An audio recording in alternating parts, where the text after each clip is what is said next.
Hello বন্ধুরা, আজকে আপনাদেরকে একটি নতুন প্রজেক্ট তৈরি করে দেখাবো। তার জন্য আমি কিছু ইনগ্রিডিয়েন্টস নিয়ে নিয়েছি। একটি data cable type C to type C, একটি DT3 data cable detecting board, এটা আমি খুলে নেব।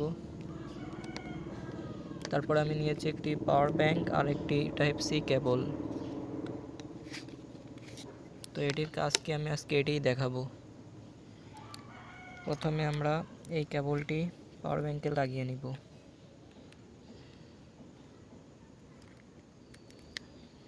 এরপর পাওয়ার ব্যাংক থেকে যে টাইপ সি আসাটি এই বোর্ডের পাওয়ার ইনে দিয়ে দেব।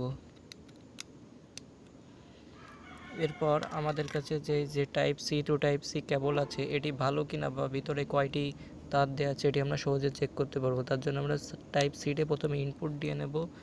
এবার আউটপুট যেটা এসেছে এটা আমরা এই জায়গার টাইপ সিতে দিয়ে দেব। পাওয়ার ব্যাংকটি অন করে নিতে হবে। যে পাওয়ার ব্যাংকটি অন করে নেওয়ার পরে আমরা দেখতে পাচ্ছি যে 5টি আলো এখানে জ্বলছে, তার মানে এটি একটি পূর্ণাঙ্গ ভালো ডাটা কেবল। আমরা যদি এটি খুলে দিই দেখবেন যে একটি আলো জ্বলছে না।